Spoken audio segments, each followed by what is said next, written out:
Hello everybody and welcome back to my channel. My name is Nola and today is Sunday, February the 1st, 2026. If this is your first time here, I hope you'll stay a while. To my new subscribers, thank you so much. I so appreciate you. And to those of you who visit regularly, thank you. I appreciate you more than I can tell you. So today I would like us to speak about the topic of fear. I'd like to speak with you about the topic of fear, not in a dramatic way, but in a historical way. You know, I grew up in South Africa and television was introduced there somewhere in the early or mid 1970s. I think I was about 13 or 14 years old at that time. So it arrived very late, not because the technology didn't exist, but because the government feared what exposure to the outside world might do, how it might awaken people to other ways of living, to other ways of thinking, and to other ways of being. So in many religious homes, including mine, and I can only speak from what I experienced in my household, we were also told that television would bring demons into the house, that it was dangerous, and that it was evil. It was a doorway for corruption. And, beloved, I want to say that that kind of fear wasn't new. For me, it opened up entire worlds of music, of art, of opera, which I grew to love, ways of seeing I'd never been exposed to before. Even though I grew up in a family and in a household where music was loved and reading was strongly encouraged. And for those of you who are probably in my age group, we also listen to a lot of radio programs. And in our household, we listen to Voice of America and Radio Lorenzo Marx. That's where we got a lot of the new music from Radio Lorenzo Marx, a lot of world news through the Voice of America. And that was during the times when authentic news was restricted or basically blacked out. Those voices mattered.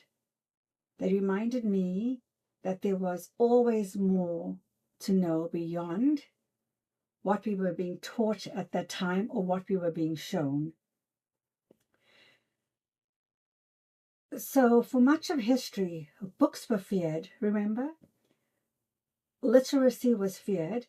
Women were not allowed to write or publish, and many had to use men's names to be heard.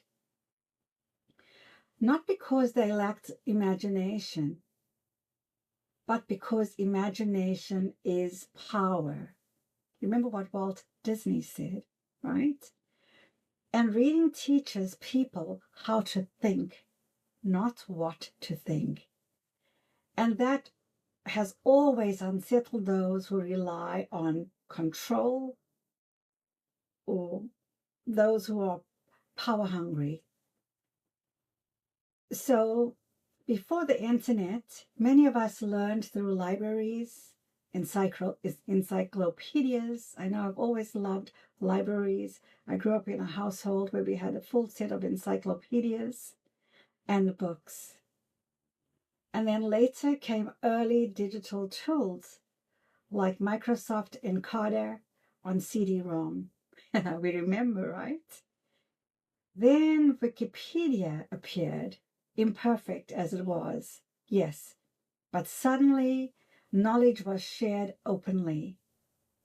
After that, YouTube became what many of us now call the university, where ordinary people such as you and I could teach and learn from one another about cooking, history, philosophy, science, art, anything that we would like to learn about, we can basically find find on YouTube.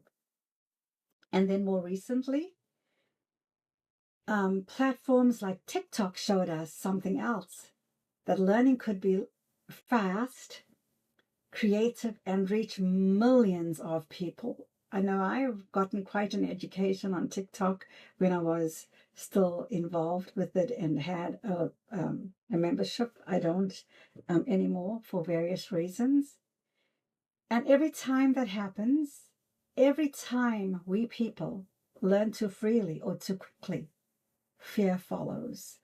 Labels appear and words are used to discredit curiosity or awareness.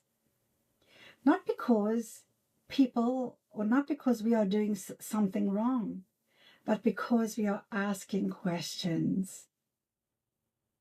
And so this is what brings me to speak about the fear of technology, which so many of us that are older, such as myself, have a bit of a fear. And I want to encourage us to stay with this growth spurt.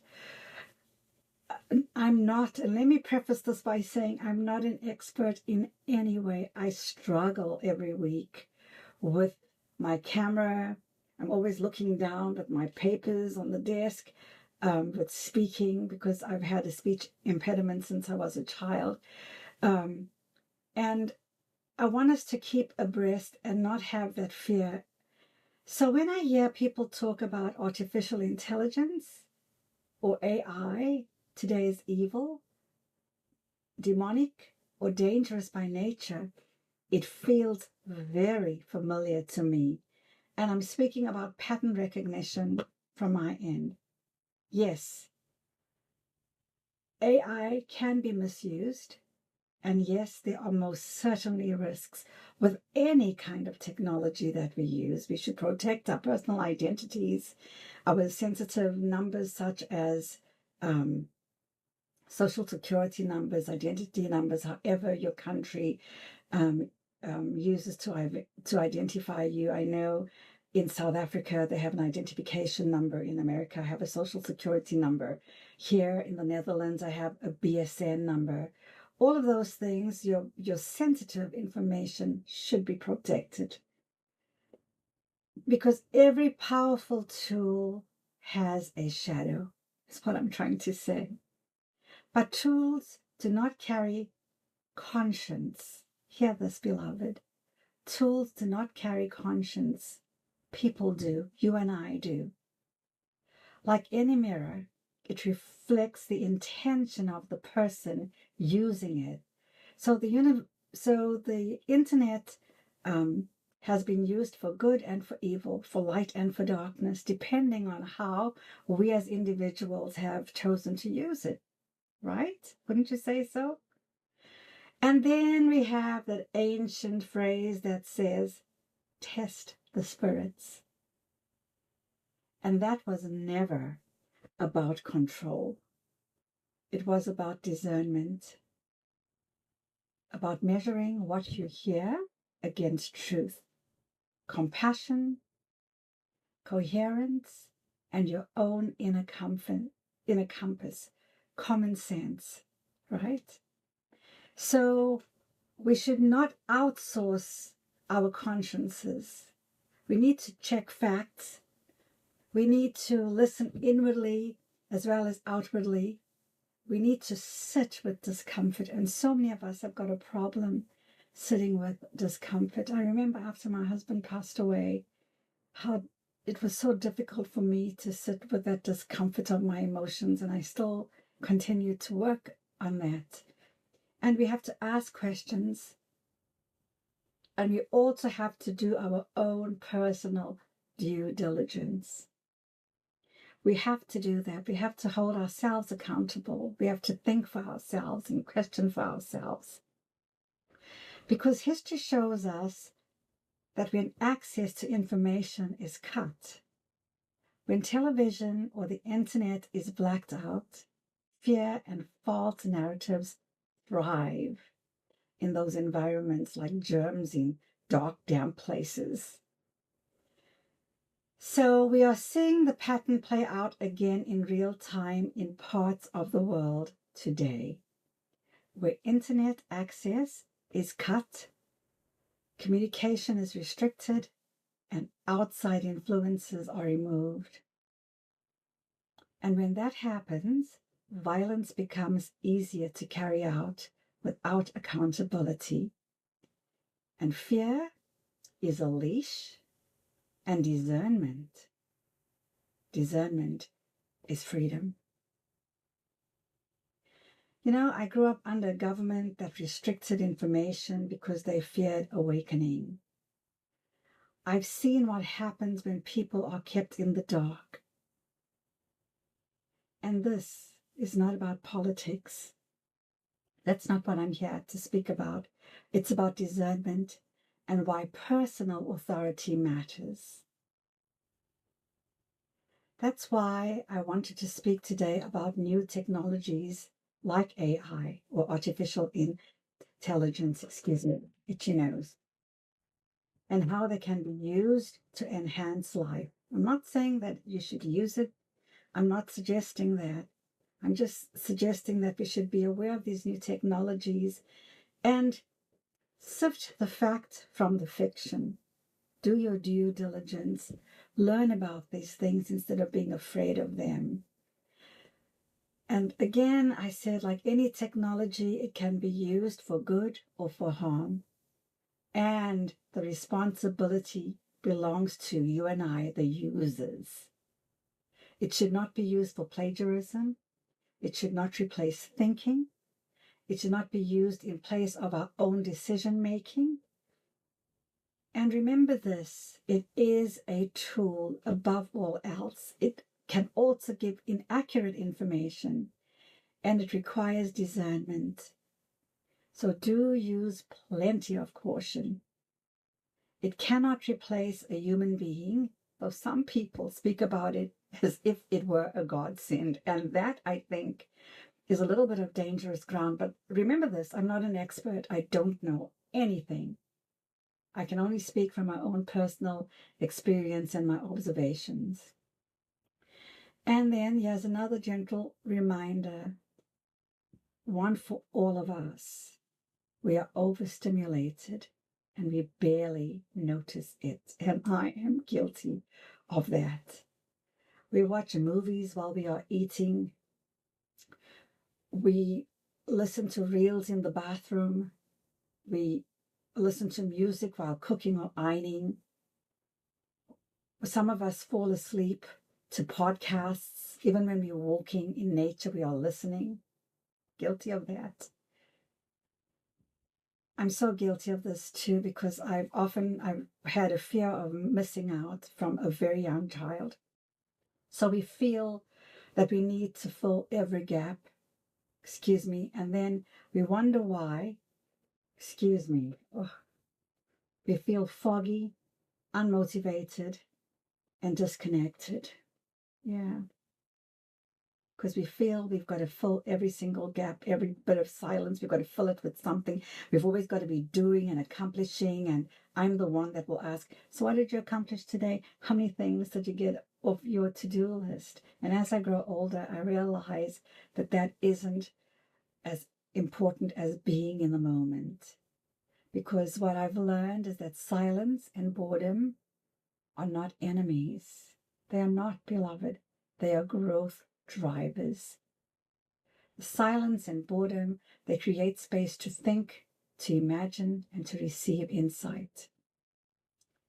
And some of my clearest answers have come while I've been doing ordinary things.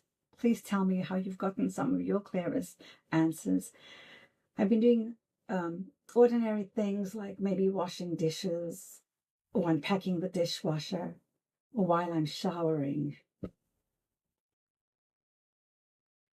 So test the spirits for yourself. Listen to what your soul, what your inner wisdom is telling you. And when you consume news or information, don't take it from one source alone. Investigate. Do your due diligence. The answers don't live only out there. They live within you. They live within me. And discernment isn't loud. Those still quiet moments, that still quiet voice. And technology does not take away from our humanity. Yes, technology does not take away from our humanity unless we, the people, give it permission to do so. So, until the next time, be kind to yourself, have empathy for yourself, and be gentle with those you meet along the way, because everyone is carrying something we cannot see. Now, if this message has resonated with you, would you consider giving it a thumbs up, subscribing, and sharing? That would mean so much to me. I'm so excited to be at 118 people that have subscribed, souls that have subscribed, those of you who have subscribed and are supporting me, and even those of you that haven't subscribed but stay a while to listen to my message. I appreciate you in more ways than I can tell you. And until the next time, do take care, and bye for now.